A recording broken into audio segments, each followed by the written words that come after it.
We have a wonderful guest here today, a good friend of ours and wonderful person in this space. Uh, Anthony Rich, welcome. Good morning. So, Carol, I'll let you, Dr. Polney, I'll let you introduce yourself. The topic for today is we are talking about the reopening of schools. And Carol, I know you have a vast amount of experience, a lot in the technology space, strategies, procedures, what ideology as far as what we're going to do in this new world, whether it's blended or fully online or face to face. Some people are going. What are we doing? What strategies? And Anthony, I think you wanted to add to that. How is this going to impact us long term? Right? What is this going to do to us in education overall? This piece. So, Carol, welcome. Quick intro, and we'll get into the conversation. Well, good morning. Thank you for the invitation. I appreciate the opportunity to be here with some of my favorite people. So I'm Dr. Carol Polney. I am currently the Director of Instructional Technology at the Eastport South Manor School District in Manorville. I am also an adjunct professor at LIU CW Post in their technology program. I've been in education for over 27 years, with most of those years with some type of technology position. So it's kind of in my blood and in my heart and my passion for teaching and learning. Excellent. So, Carol, what are you? First, I want to hear two things: your thoughts on the reopening of schools and what strategies, what this pandemic has done, and how we've kind of reacted and adjusted, and maybe also what you're doing locally in your own district that you're working in now. So I think it's been really interesting, all of the rules and regulations that we've had to follow to open schools. And it's funny, I just had a conversation with my family, a Zoom family meeting the other day, because they're all down south. And they're like, just bring everybody back to school. Everybody could be in school. And I said, you don't understand what we have to live by. When you're not in education, you're not seeing what some of these rules are. Desks have to be 6 feet apart. It doesn't allow for us to bring every student in. Of course, that's our goal. We want every student in school. And I think every school district can say that at this time. We want the kids here. But unfortunately, they can't all be here at the same time with the limitation of space and the regulations we need to follow. So I think districts have had not a lot of time to also plan for this, because we didn't get the information as quickly as we would have liked to. And it's, ever changing. We could go remote tomorrow if something happens. So, we're trying to have a balance of supporting the teachers, supporting the families, supporting the students, getting the kids into school, and doing this blended learning. So, we all have our reopening plans. They're works in progress because of those factors. One of the things that we're doing here is we decided to do an A day, B day schedule. So we have a blue and a silver. So we have students who are coming in, and this is K through 12.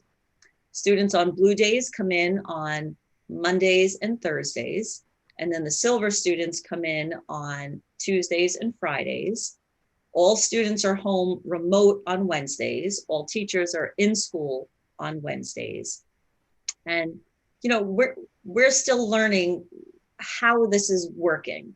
The teachers have been incredible, jumping in, trying things, trying to figure out what works best.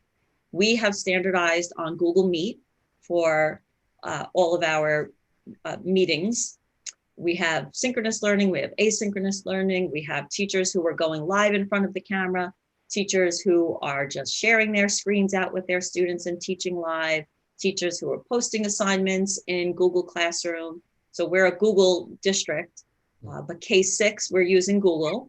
And then 7 through 12, we use Schoology, but we're also using Google Meet to interact with Schoology. So we've outfitted classrooms. So at our 7 through 12 building, we've put a webcam in every classroom. So they have a desktop computer located somewhere in the classroom, whether the back of the room, the front of the room. They have an interactive whiteboard in the front of the room. And then they also have a laptop in the front of the room. because if the computer that they're running their smartboard lessons from it is in the back of the room, they can't see the students in the meet.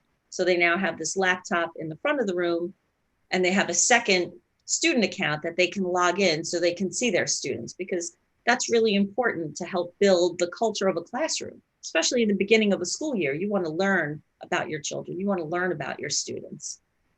So we wanted to make sure that they had that capability to see their students while they were doing this learning as well. So it's worked out better than I expected. I kind of expected it to all explode, but the teachers have been really doing their best, and the students are in. It's been calm. It's been quiet. Teachers are asking a lot of questions. Parents are we're trying to give parents support as well for the students that are at home. I could probably just keep going on and on, but I don't know if you have any questions. So, Carol, so you have essentially synchronous when you have half the students in the class, and then are the students at home on the same schedule and watching synchronously, or are they doing separate sort of work with different instructors? Like, is there any cross sort of pollination between those that are at home and those who are in school?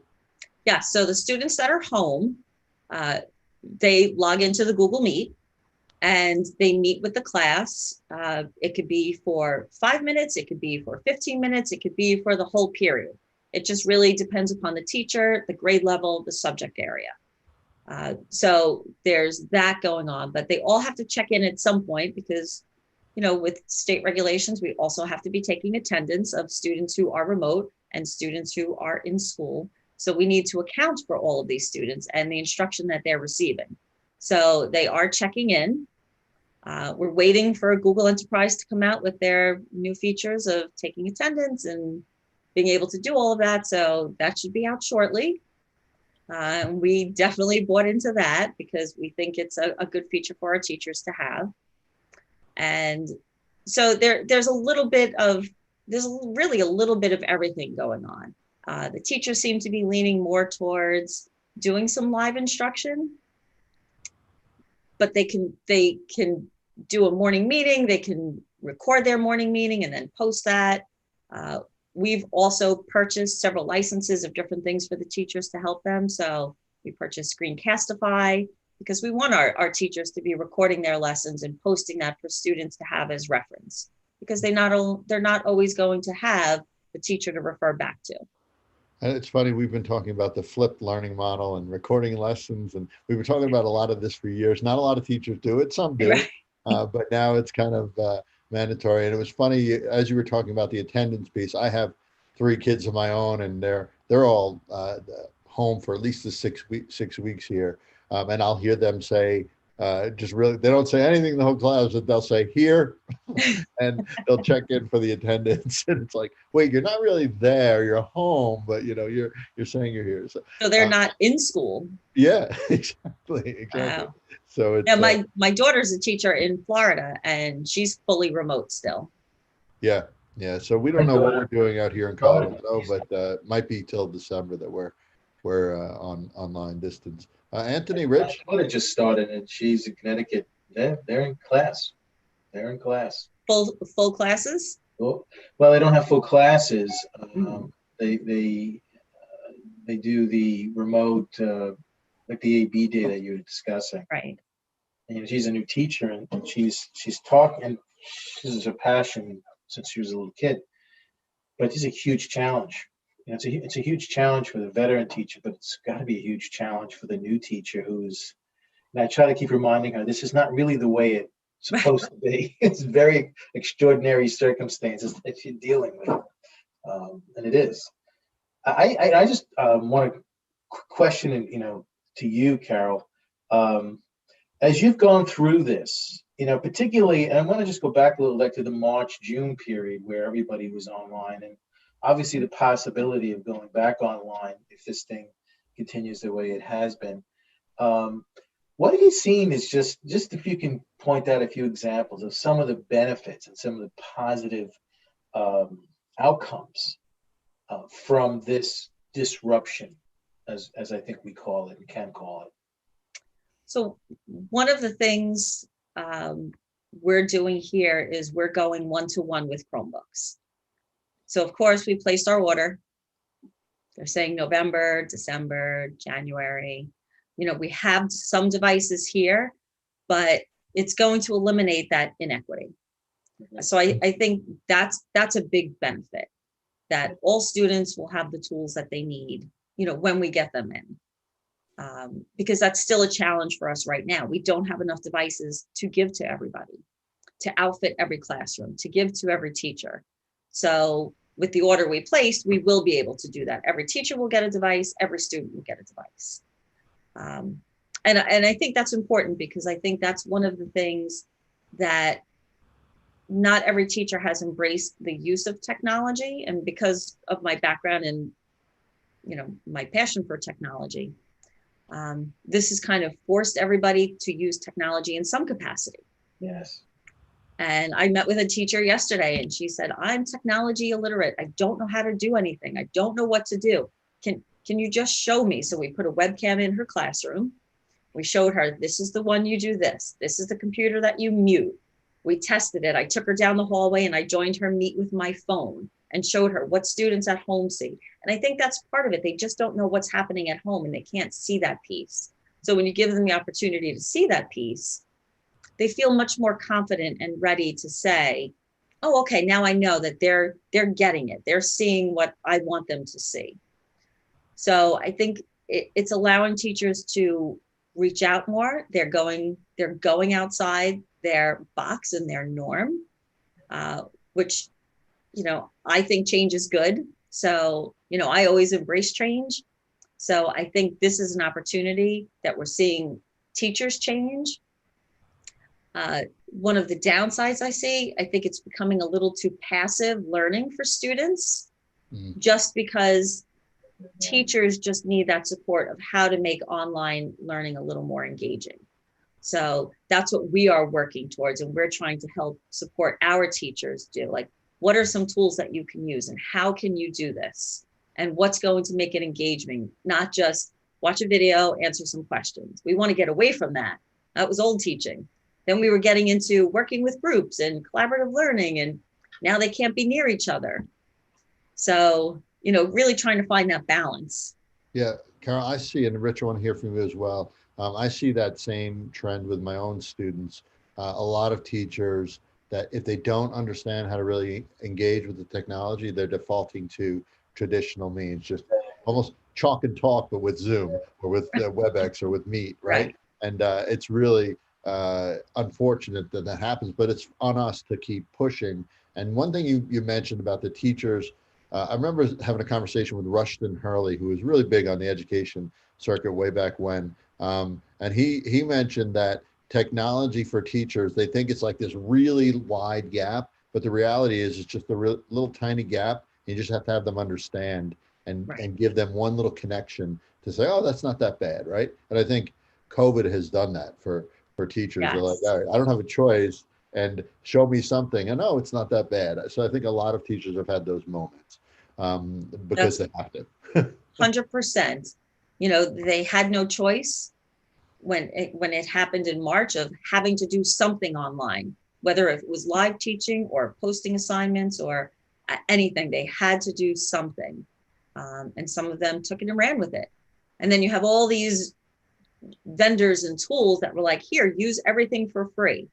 So really for a school district, another benefit is we're really getting to test a lot of these tools out to see what is beneficial, what works well at the K2 level, the 3-6 level, the 7-8 level, the 9-12 level, and really now see the usage and see what's engaging and what the teachers are finding beneficial and what the students are really, you know, grasping and learning from.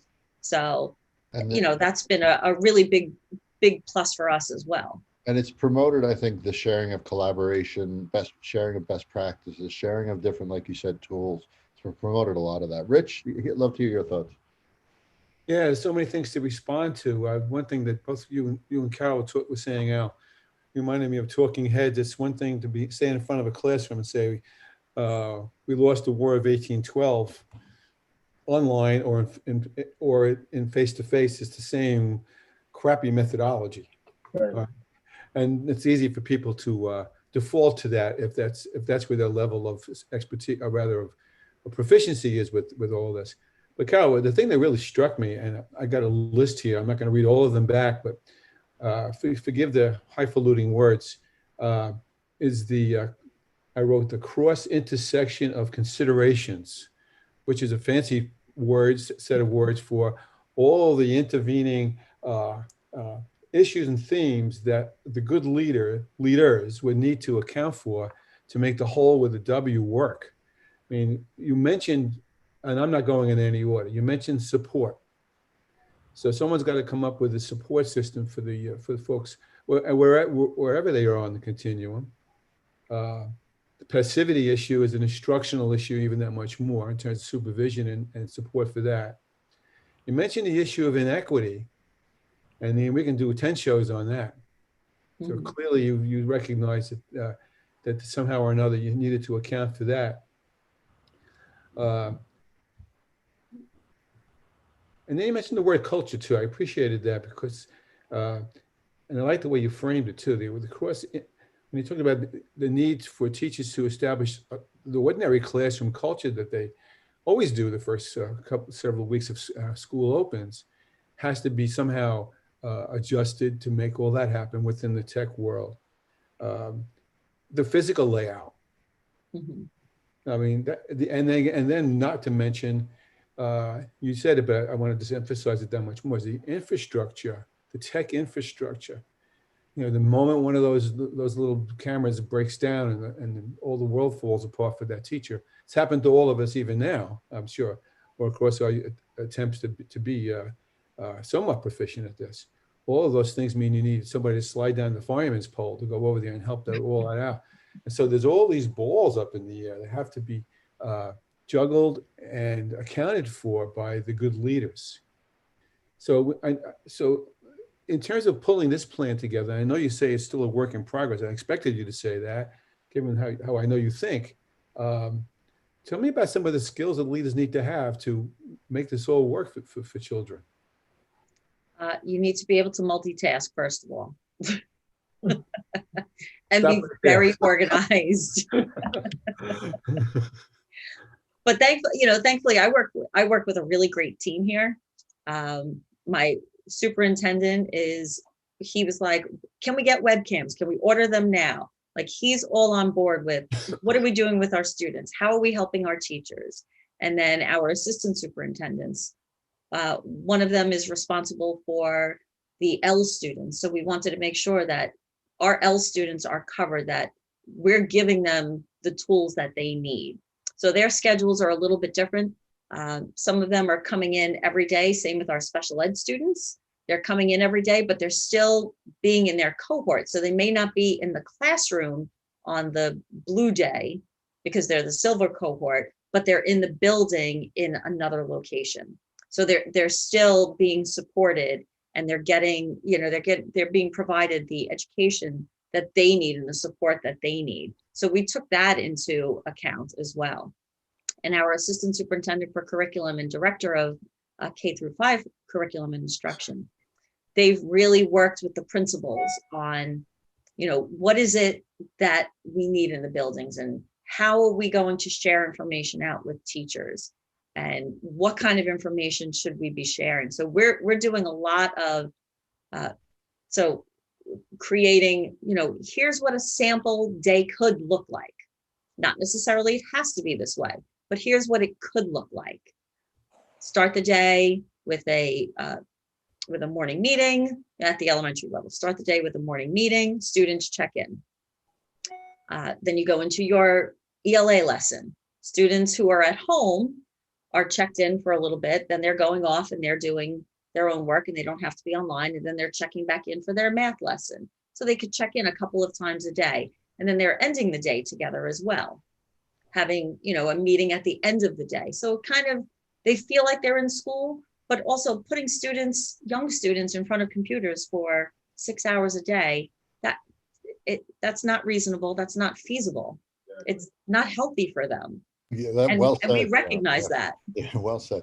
So, Carol, if you could say, it sounds like you got collaboration, openness to Great. change, adjustment. Moving toward the collective mindset. Yeah, that's That's it. exactly right. Exactly. What We're it, what it, all working together. yeah. So I guess if you could summarize the qualities of the leaders and the leadership team around you that really make this work, like a couple qualities, what would those be? Collaborative, creative, intuitive, innovative,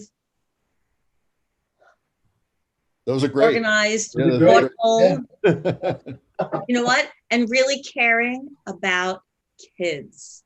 That's Empathy, that's empathy, the empathy. Yeah. biggest thing. We Yeah. all want to do what is best for the kids. And that takes priority over everything else.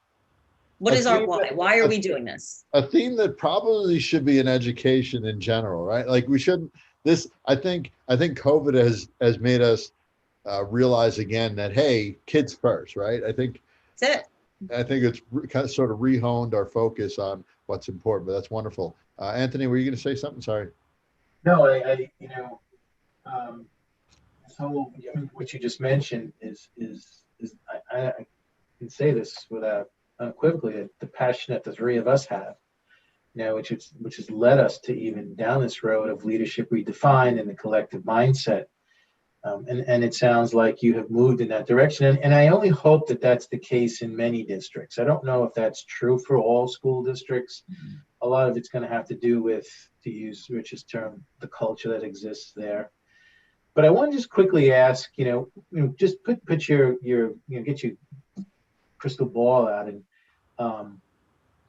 how do you think? Because one of the things you said was, and I want to just quickly, and you and Al know this more than anything else, the challenge that tech people have, that you have, is not just bringing the technology, but getting people to use it. And this has kind of forced people to use that technology, which I think is a good thing. But then Rich brought up, and I can't agree with him more, the methodology piece. And do you think there are going to be any lasting positive effects from what we are going through right now in the K-12 world and, in your world? Any lasting Students, for impact, negative or teachers, positive? What's that? for students, for teachers. Both. So for teachers, one of the things that I always tell teachers is, and I had the opportunity, we had 3 superintendents conference days before we had students come in. And I was able to go to every building and meet with the teaching staff at each building and spend about an hour with them, which was great for me because first it was an introduction, but it was also, what are we doing? What kind of resources are we providing you with? What are we giving you? So I got to spend time with them. And one of the things that I've shared with them is it's not going to be perfect, and it's not going to be 100% right. And you're going to have failures. I mean, we didn't know, was our internet going to be able to sustain everybody streaming? We wouldn't know anything until we actually did it. And we've told them that, like, we just don't know. We can say, we hope, we think, but until it actually happens, we don't know. And we told them they need to understand that too. Something may happen, it may fail. Zoom has gone down. The other day, Google Drive didn't work. So Google Meets worked, and so everybody was in their Meets, but they couldn't access their Drive. So, those kinds of things will happen. And to learn that it's not the end of the world, that, listen, it'll come back, it'll get fixed. We will do everything we can to support them, but to know that, to learn from those failures or setbacks. And I think that's the one thing, teachers always want to make sure that it's right, that they do it well, that they are successful, but we learn from those failures as well. And they're learning right now what is working and what doesn't working, and they're modifying as they go along. And I think that's something that we all can benefit from. So I think that's something that they're all learning right now that will be a benefit moving forward through education. So to piggyback up what you and Anthony have said, I'm not going to surprise either one of you with the question. So 5 years from now, what would be the preferred future? For me, I think students will always need to be in school and teachers will always need to be in the classroom. I, I don't think technology replaces any of that. As much as I love technology, but snow days, we could do remote learning on snow days now. There's no need to account for those. Al, how many snow days have you had in Colorado? Yeah, Do you exactly. even get snow days there because they're so used to it? They really, it's funny. We came out here and my kids were expecting so many snow days, and there's like a foot of snow. They're like, no, there's school. And I'm like, wait, what? But we did have snow, believe it or not, last week, and the only consideration was for the teachers who actually go into the schools, but they didn't cancel anything. But it's true. There's opportunities not just for that, Carol, but also students that maybe they have social anxiety, or maybe they are being treated for different ailments. It sets us up to have that much easier, like a transition to that much easier, where they're not missing out on school. They can just go into the classroom and have synchronous sessions with the other students while they're at home. So it sets up Right. They could for they could that. be virtually learning if they can't physically be here. So I think that's one of the things we will definitely see moving forward in the future is more opportunities for that as needed. But I think, that social interaction of having students together, um, nothing replaces that. We're always going to need that. Well said. All right, so we're up on time. Carol, listen, loved having you. Talking to you again. It's been a little while since we I know I chatted. miss you guys. Yeah, but it was really great having a conversation. We'd love you to have on again in the Anytime. Let me future. know. Continue conversation around this, or really anything in education you're expert in. Any final thoughts from Rich, Anthony, and then I'll let Carol have the last say. I just want to say, you come back to the question is that, and thank you, Carol. We really appreciate having someone like yourself contribute to the conversation. I really do. Uh, there's an emerging future and there's a preferred future. The emerging future is that we've been forced to create increased a new kind of capacity for everyone, really, particularly for the state, for the school districts, the stakeholders. Now, what we need to hope for that projected future, that preferred future, is that we maximize it to transform what we do for 5 years from now. That's your job. I'm up for the challenge. Anthony? Yeah, my hope has been that this pandemic and its impact on education, it helps to strip bare the reasons why we have been doing what we do and how we can do them differently, and for the benefit of children and teaching and learning. Now, I really think that the whole concept of the use of technology, you're right, technology is not a panacea, but certainly our world is full of technology, whether we like it or not. And how do we use that for positive reasons, and how do we integrate that positively in our life and in education? But more than that, to look at how we as educators can have schools that are classrooms that are far more engaging, that really do align more to the things that they're going to need. I hate to bring that word 21st century skills, because it's not, but how do we make them more innovative, more engaging? How do we cultivate creativity and problem solving? And I think that this is a benefit and a way to do that. And technology, to me, one of the things that technology is always presented is a way to do that much better in the classroom than we have, prior to the use of technology. So I only hope that we as a culture and a school and districts and education profession see that. For the first time, I think, unlike you guys, because you've been living this for so many years and we really can see the power of technology, and now we have to use it. And let's use it the right way to change education. It's possible. And thank you, Anthony. And Carol, last thoughts? So I appreciate the opportunity to come here and speak with all of you and be part of this conversation. It's something I really believe in, and it's something I'm very passionate about. And, I really think it's all about supporting teachers, supporting the leaders of the buildings so they can then support their teachers as well. And that's one of the things that I think we're doing very well here because we're not a one way. We are, what do you need? How do you need it? I mean, I'm going into a teacher's classroom in a couple of minutes who's just down the hall to help her figure this out. Yeah, and they're not afraid to ask. And that's what I think is great. They want to learn and they want to do what is right for kids. Excellent. Thank you, Carol. That's all we so can much. ask for. Yes, exactly. Thanks again, Carol. Really appreciate your time and Thanks, love having everyone. you on.